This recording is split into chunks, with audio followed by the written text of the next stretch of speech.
Olá, seja muito bem-vindo a mais esta edição do podcast do Seminário Concórdia.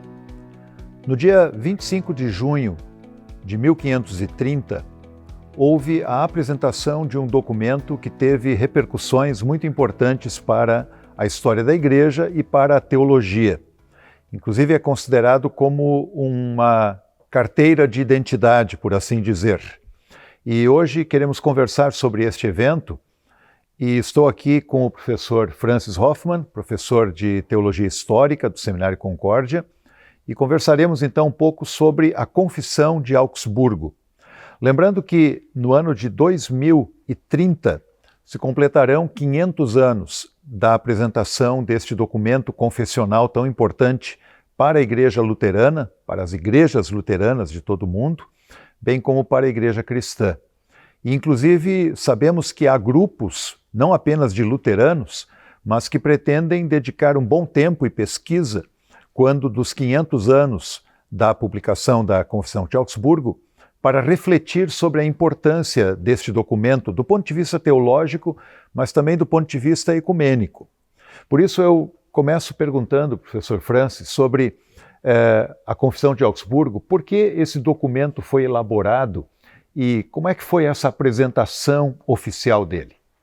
Está certo. Muito obrigado pela pergunta e pelo privilégio de estar aqui. Também cumprimento a todos que nos acompanham.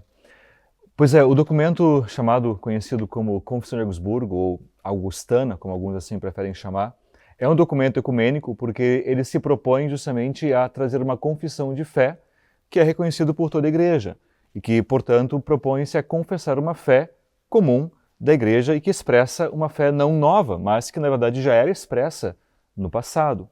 Por essa razão, os confessores não querem fazer nenhuma novidade, eles simplesmente querem expressar de modo claro aquilo que sempre se creu e que, portanto, agora precisava ser novamente confessado. O contexto específico, histórico daquele momento era a conclamação de um concílio, ou de um possível concílio, que desde 1517 Lutero já pedia que fosse feito um concílio. Isso na história já havia sido possível, por exemplo, quando houve a crise papal, um concílio foi que resolveu lá em Constança, 1414, por exemplo. Então havia, portanto, esse interesse e essa possibilidade de que a crise daquela época também pudesse ser resolvida ou solucionada por meio de um concílio. Mas que crise era essa então, portanto? Bom, de fato, haviam questões teológicas importantes, pastorais, que Lutero já havia denunciado em 1517. E à medida que o tempo passa, tu tens até mesmo uma declaração de que Lutero, portanto, seria proscrito do Império e também declarado como herege, isso vem em 1521. E vem a grande pergunta entre aqueles que então eram do meio luterano e que também abraçaram essa causa. Somos parte da Igreja ou não somos? Até que ponto realmente aquilo que o Papa falou afeta a nós como Igreja cristã? Então o pedido por um concílio continua a ressoar, para que então de alguma maneira pudesse ser sanado esse problema, ou pelo menos debatido como Igreja essa grande questão. E um ponto importantíssimo a ser lembrado, em 1520, Lutero lembra e até mesmo conclama aos governantes que se por acaso a Igreja não cumprisse com o seu papel de resolver ou de conclamar um concílio para resolver os seus problemas teológicos, então era possível também apelar para um governante. E desde então você vê, de fato, embora Carlos V não fosse da ala de Lutero, ele mesmo reconhecia que era necessário ter um ajuntamento, um grupo reunido, seja um concílio ou queira chamar como for, de pessoas que debatessem questões teológicas importantes para a época. Então isso não acontece do nada, tem várias tentativas, várias dietas acontecem, até que então tens essa dieta, que é uma palavra utilizada para a reunião específica deste Sacro Império Romano Germânico. Então essa reunião, assim chamada dieta, foi então conclamada para acontecer em 1530, onde então será apresentado a Confissão de Augsburgo. É muito interessante, não é, professor Francis, que a Confissão de Augsburgo ela tem uma estrutura que de fato lembra a proclamação da palavra nos seus artigos mais fundamentais, né? Começa lá sobre quem é Deus, fala sobre pecado, sobre o Filho de Deus, sobre a justificação pela fé, sobre a pregação, vida cristã, igreja, enfim, e falando depois dos sacramentos e tudo mais. E nesse sentido, de fato ele pode ser entendido como um documento ecumênico, apesar de que ele trouxe repercussões sobre as quais nós podemos conversar também, porque ele apresenta aquilo que não é uma novidade na teologia cristã, para a Escritura e, enfim, para a grande parte dos pais da Igreja. Mas há alguns dias nós conversávamos e você me disse uma coisa muito interessante, que eu acho que é importante compartilhar também, que originalmente a ideia até seria outra, da apresentação de artigos, que ficariam circunscritos a um grupo deles. Como é que seria isso? Sim. Na verdade, tu não tens uma conclamação muito antecipada da Dieta de Augsburgo, né? O imperador Carlos V chama os teólogos para Augsburgo para começar a debater algumas coisas. Tem alguns artigos que precedem a Confissão de Augsburgo, como, por exemplo, tem as instruções sobre a visitação, de 1528, tu tem o Colóquio de Marburgo, né, que vem antes também, tu tem ali os artigos de Schwaber, e, especialmente quando eles estão em Augsburgo, tu tem inicialmente os artigos de Turgal, onde estão debatendo questões teológicas.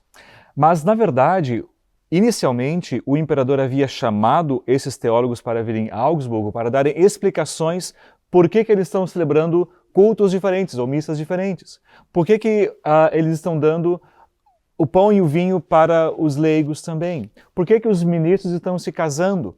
Questões muito práticas da ordem da igreja. Então eles foram chamados para isto. Então, na verdade, primeiramente eles haviam se preparado para dar resposta a essas grandes questões. Mas quando eles estão em Augsburgo, vem um nome que é conhecido por ser um arqui-inimigo de Lutero, chamado John Eck, e ele começa a circular alguns artigos, são 404 artigos, em que difamava, portanto, a fé luterana, e na verdade diz, olha, porque enquanto os luteranos estão em Augsburgo, eles até mesmo estão pregando em congregações lá. E muitos católicos, então, não gostam disto, né? Então eles começam a dizer, olha, essas pessoas que vocês estão vendo pregar nas congregações de vocês ensinam isso aqui. Aí vem esses 404 artigos.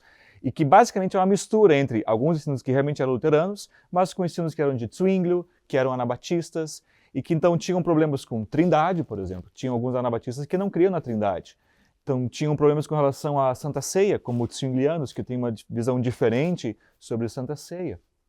Então isso traz um problema bem grande. Então causa-se um grande alvoroço. E naquele meio, então sim, o imperador Carlos V conclama, olha, eu quero que vocês deem uma razão da fé de vocês. E daí Melanchthon precisa escrever. Claro que ele não escreve isso do nada, né? Mas se você olhar, por exemplo, para o livro, para a Confissão de Augsburgo, tem duas partes, né? O artigo 1 até o 21, que são os artigos de fé. E esses artigos são escritos nessa pressa, digamos assim, para dar razão à grande questão. É a segunda parte que era original, mas depois essa primeira parte ela é acrescida justamente para responder a essas acusações que circulavam contra os luteranos, no caso. E é muito interessante isso, né, de que exatamente essa segunda parte, que acabou sendo os primeiros artigos, eles refletem bem aquilo que deveria ser um consenso na pregação da igreja cristã, né? Tanto que é muito interessante, muito significativo que o livro de Concórdia, ele justamente inicia com os credos ecumênicos, né? Até nessa confissão, nesse testemunho de que não se está inventando uma nova doutrina. E aí a própria Confissão de Augsburgo, como nós já vimos, ela vai refletir isso, em que ela vai, de uma certa maneira, expor com mais detalhe aquilo que os credos já estavam apresentando e que o ensino da igreja cristã já trazia dominicalmente, né, em cada culto e no preparo dos catecúmenos também. Bem no começo nós comentamos que a Confissão de Augsburgo às vezes é chamada de uma carteira de identidade, né, ou uma certidão de nascimento até da igreja luterana.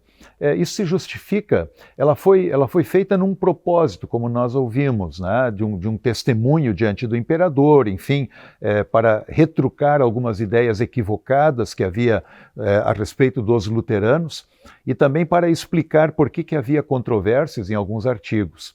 Mas a tentativa é que seja um documento ecumênico. Esse documento ele pertence à Igreja Luterana? Como é que nós deveríamos encarar hoje a Confissão de Augsburgo? Essa é uma excelente pergunta. E até, na verdade, ele nunca se propôs a ser propriedade dos luteranos. Na verdade, eles estão confessando a sua fé. E, especialmente no início da tua colocação, falando de identidade, por exemplo, podemos pensar na Confissão de Augsburgo como uma identidade da Igreja Luterana?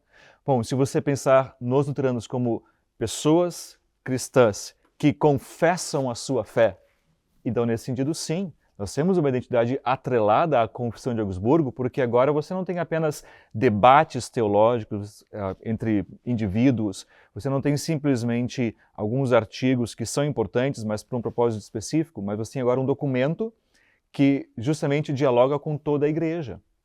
E que fala, e toda a igreja eu me refiro não somente à igreja ocidental, também oriental. Até mesmo Melanchthon chega a traduzir a Confissão de Augsburgo para o grego, por exemplo, e envia para representantes de igreja ortodoxa, portanto, de caráter oriental, porque entende que, na verdade, o que está ali é algo que pode ser compreendido ou subscrito por toda a igreja cristã. Isso foi visto mais recentemente pelo Papa Bento XVI, Joseph Ratzinger, em que ele propõe que uma das versões, porque depois surgem variações também da Confissão de Augsburgo, mas que uma dessas versões deveria ser recebido por toda a igreja como um documento ecumênico. Isso vem de um ex-papa da Igreja Católica. Isso é muito interessante, até porque há alguns anos, participando de um grupo de debates com a Igreja Católica, nós pudemos ouvir que, por parte da Igreja Católica, já há grupos interessados em produzir material de pesquisa que reflita sobre a importância ecumênica da Confissão de Augsburgo. Então, acho que é bem significativo lembrar isso, que ele não é um documento que foi inventado pelos luteranos para se distanciar da Igreja cristã, mas muito pelo contrário, para testemunhar que, bem, nós somos cristãos, nós somos a Igreja cristã, e todos aqueles que confessam essa verdade, bem, nós estamos no mesmo grupo, nós estamos na mesma igreja do próprio Salvador Jesus Cristo. Uma coisa que chama atenção, professor Francis, nos artigos, não em todos, mas em alguns deles fica muito evidenciado que ao final dos artigos há uma palavra condenatória. Existe uma confissão afirmativa, nós cremos isto, mas também em alguns momentos olha, nós não cremos isto, nós condenamos quem pensa isto. E até para surpresa de alguns, normalmente quem está do outro lado não é a Igreja Católica Romana, mas são outros grupos. Você mencionou já até grupos que eram antitrinitários, mas é muito curioso os grupos aos quais a Confissão de Augsburgo denuncia como quebrando a unidade cristã, quebrando a doutrina cristã. Você poderia falar um pouquinho sobre isso? Claro, com certeza. Até porque, na verdade, isso demonstra de novo essa noção de catolicidade da Confissão de Augsburgo. Por exemplo, se você abre ali, por exemplo, inicialmente, o livro de Concórdia já tem os 3 credos ali colocados, mas se você abre a Confissão de Augsburgo especificamente, ela começa citando o credo de Niceia, ou o credo niceno. E há uma razão para isso. Lembrando um pouquinho de história, o imperador Teodósio I, ali no IV século, quando havia ainda as crises, porque por mais que o credo niceno tenha sido declarado como ortodoxo, isso não foi aceito tão facilmente no meio da igreja, porque haviam vários arianos, que eram aqueles que se opunham ao credo de Niceia. Então Teodósio I, tentando resolver esse problema, ele diz, olha, apenas é considerado um grupo cristão e parte, portanto, do império, aquele que declarar o credo niceno como sua confissão de fé. Então, no momento em que os confessores, portanto, trazem em primeiro lugar o credo de Niceia, eles estão dizendo, nós continuamos na tradição da igreja, proclamada em Niceia e declarada pelo imperador Teodósio I. Somos parte disto. Em continuidade com essa mesma noção, você sabe que muitas vezes palavras são ambíguas. E justamente para se tirar a ambiguidade dessas palavras, é que na igreja antiga se fazia, nós cremos nisto e anatematizamos isto. Quer dizer, nós cremos nisto e rejeitamos isto. Porque, às vezes, uma mesma palavra pode ter sentidos diferentes. A palavra homoousios, que significa da mesma natureza, pode ser sabeliano, modalista, né? Que não há nenhuma diferença, então, entre as pessoas da Trindade. Não é isso que nós cremos, na verdade, quando afirmamos o homoousios, da mesma natureza. Estamos dizendo que o Pai é Deus, o Filho é Deus, o Espírito Santo é Deus, mas não são 3 deuses, mas 3 pessoas em uma única divindade. Então, muitas vezes, para você ter clareza nisso, você tem que rejeitar. E o que você vê, de fato, é a rejeição dessas heresias antigas.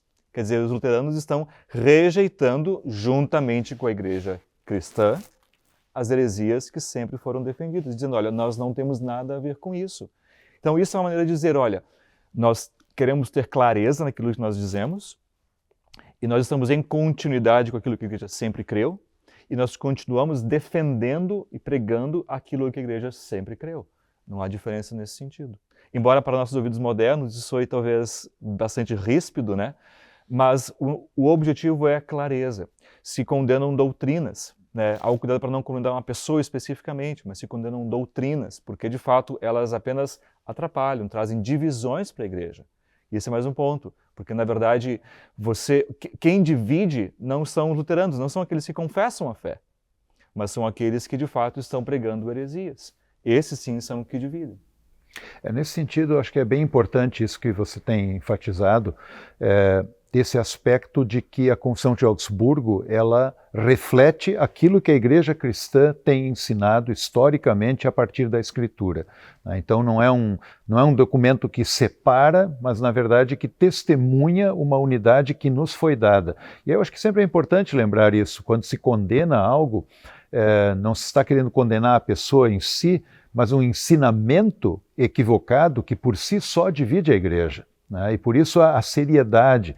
E você disse bem, né, professor Francis, de que hoje talvez nos ouvidos contemporâneos condenar um ensino não seja politicamente correto e não seja por isso muito bem visto, né? Mas testemunhar a verdade é algo que se faz a favor das pessoas, né? Para que elas conheçam a verdade revelada por próprio Deus na Escritura. Eu gostaria de voltar aqui a alguma coisa sobre os artigos. Olhando lá a estrutura, então, da Confissão de Augsburgo, colocaste muito bem, né? Começa lá com a doutrina de Deus, voltando ao credo de Nicéia, vai afirmar o pecado original, vai dizer que o pecado original é pecado verdadeiro, que ele condena, inclusive, e, portanto, há uma necessidade de perdão dos pecados. E aí chega no coração do que a gente poderia chamar da Confissão de Augsburgo, com um artigo sobre o Filho de Deus, verdadeiro homem, nenhuma invenção até aí, né? E assim também no restante. E logo depois ele entra no artigo 4º sobre a justificação pela fé. Para muita gente o artigo 4 é o centro da Confissão de Augsburgo. Logo depois o artigo 5º falando sobre o ministério, ele inclusive faz uma conexão muito clara, né? A fim de que haja esta fé, Deus instituiu o ofício da pregação. O que você diria sobre essa ideia de que o artigo 4º é o coração da Confissão de Augsburgo? Eu concordo, penso que é de fato realidade. Ajuda-nos a perceber isso se nós lemos os artigos de Smalcalde, quando Lutero faz esse zoom também, essa ênfase na questão da justificação pela fé. Mas é preciso lembrar que um coração habita num corpo, né? Então, você tem um corpo que de fato dá essa estrutura e que não pode ser bem compreendida se não for entendida dentro deste corpo. Então, por exemplo, a ordem dos artigos é importante, como eles são apresentados na Confissão de Augsburgo. Eu vejo muito isso, os meus alunos podem testemunhar, que eu falo bastante para eles, né? Evitem isolar artigos. A gente às vezes está tão ávido querendo defender uma doutrina, algum aspecto específico, e de fato a gente vai então direto ao artigo específico àquela questão, e nesse sentido não está errado, mas eu não posso perder de vista ou esquecer os demais. Só para dar uma breve explicação sobre isso, mencionaste já, por exemplo, o artigo de Deus, né? E se você ver logo depois o artigo do ser humano, ou do pecado, que vai trazer esses aspectos. Veja, isso reflete sobre a condição natural do ser humano diante de Deus. Quer dizer, Deus envia em primeiro lugar porque nada existe sem Deus, foi Ele quem criou todas as coisas. Mas quando você coloca esse ser humano diante de Deus, o que você encontra? Você encontra o pecado. Essa é a lei. A primeira forma de o ser humano se encontrar com Deus é pela lei. Paulo fala isso em Romanos, né, que tem a lei inscrita no coração, quer dizer, isso está ali presente. Então todo ser humano, em sua natureza, ele tem essa lei, portanto, e ele conhece a Deus por meio dessa lei. Só que essa lei não o salva. Esse é o problema da lei. Por isso o que o salva é o que está no artigo 3º. É Cristo. Aí você tem a cristologia. E essa cristologia é que vai dar informação, ou informar, vai dar a base para o artigo 4º da Confissão de Augsburgo. Quer dizer, você fala de Deus, da nossa necessidade de salvação, da solução que Deus provê e como ele faz isso na prática, isto é, justificando o ser humano pela fé. Dando uma pausa aqui para depois continuar, isso é importante dizer e ressaltar porque na época de Lutero, a cristologia não era um problema. Por exemplo, o artigo que responde à Confissão de Augsburgo, chamado Confutação ou Confutatio, não tem grandes problemas com o 3º artigo da Confissão de Augsburgo. Tem problemas com o 4º, mas não tanto com o 3º. E isso talvez pode nos fazer ficar pensando, mas por quê?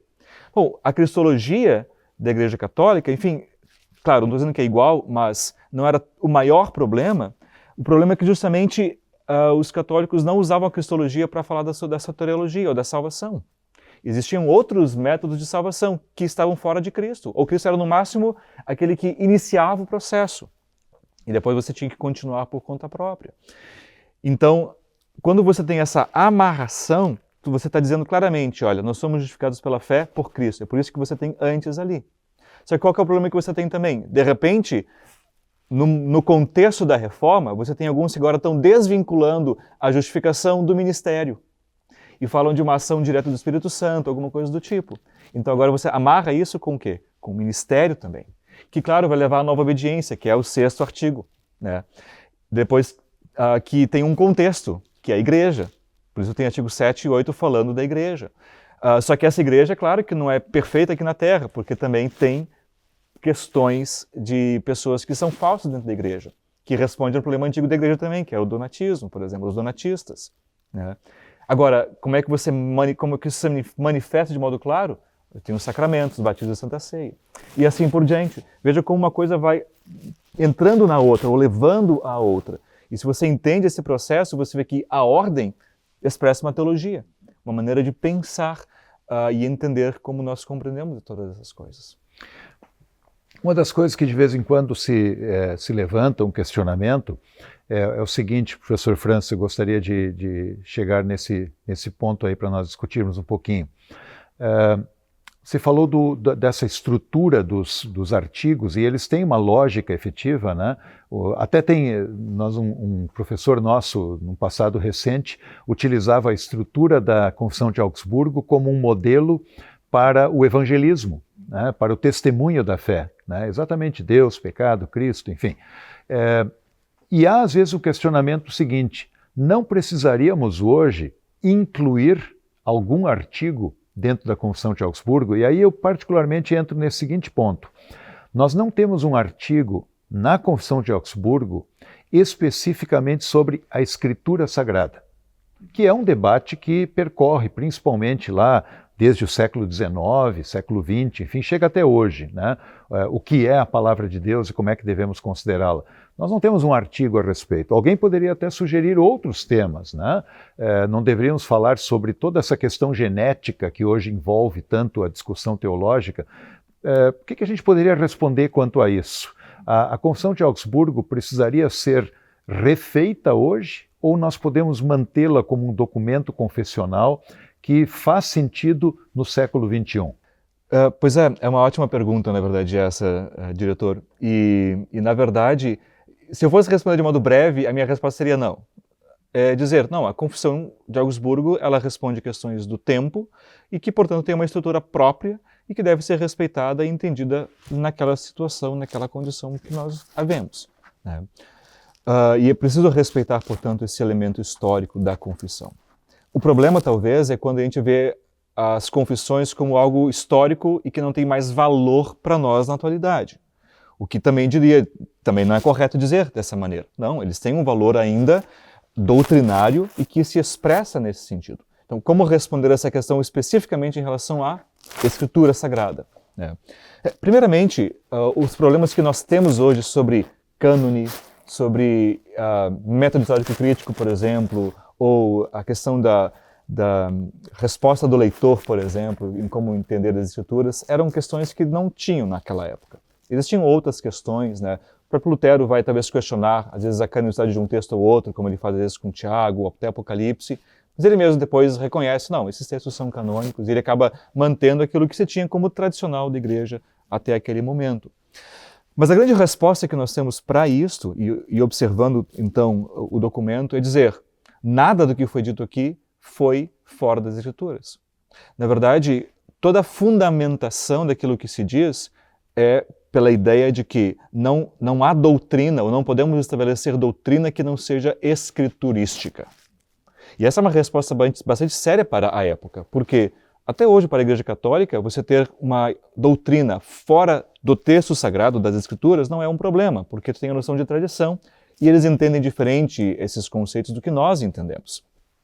Mas na nossa tradição, na nossa forma de ver as Escrituras, não é possível fazer doutrina que não seja das Escrituras. E você vê isso expresso exatamente nos documentos ou nos artigos de fé, porque nada ali é dito que não seja das Escrituras. Agora, é claro, você se pergunta, uma prática ruim que se tem muitas vezes é você isolar textos bíblicos. Os hereges faziam isso já de longa data, os arianos faziam isso e vários outros grupos heréticos também já faziam isso. E a preocupação da igreja cristã sempre foi olhar para as Escrituras como um todo. Como esse texto, em particular, dialoga com todo o texto bíblico, no caso, e com o cânone bíblico, e com o ensino da igreja, quer dizer, como foi recebido e ensinado desde o início, né, para que então não haja confusão sobre isso. Então, a igreja luterana, os confessores especificamente aqui, eles não têm um artigo sobre as Escrituras, porque talvez não era o grande problema naquele momento. Talvez hoje nós tenhamos que dizer realmente, olha, as Escrituras são palavra de Deus, elas não contêm a palavra de Deus, mas elas são a palavra de Deus completamente. Mas naquele momento essa pergunta não existia. O que existia era talvez um conflito, a possibilidade de tirar doutrinas de outros lugares que não as Escrituras. E a resposta para isso é bem clara. Toda doutrina aqui colocada vem das Escrituras e somente das Escrituras.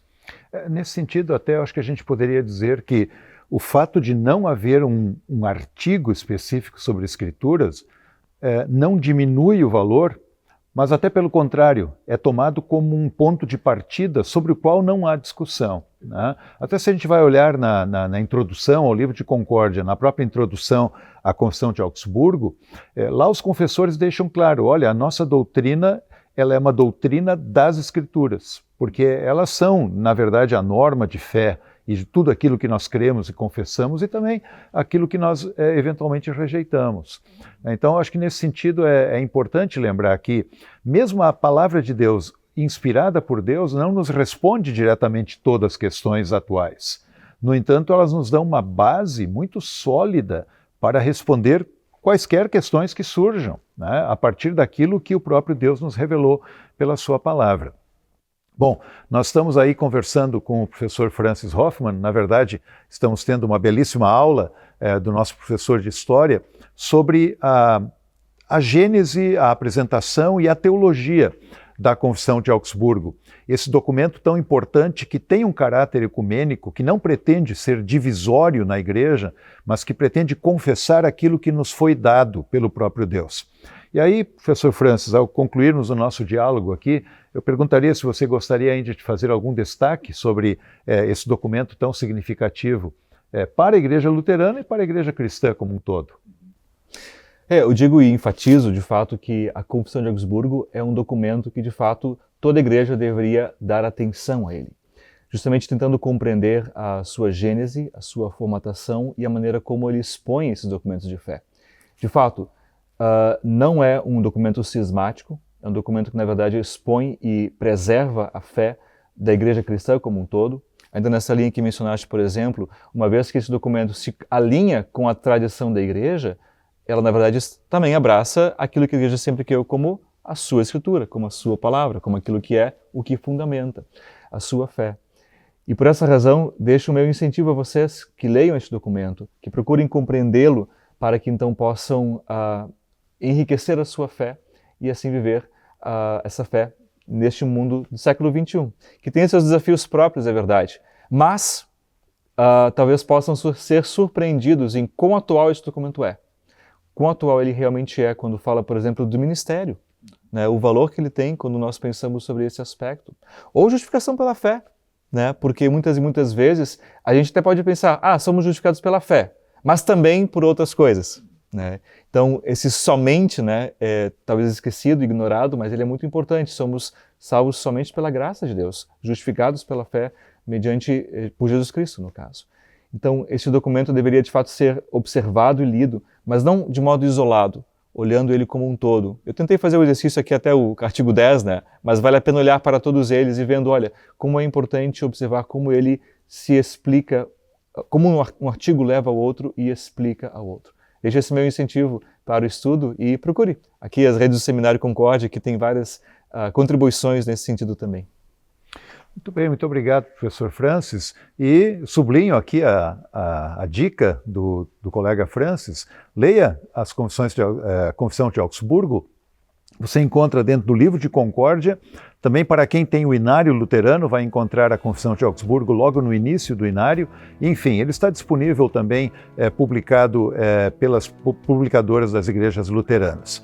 Então fica aí o nosso incentivo para que você também leia esse importante documento da Igreja Cristã e desejamos a todos que Deus abençoe ricamente. Até um próximo encontro do nosso podcast do Seminário Concórdia.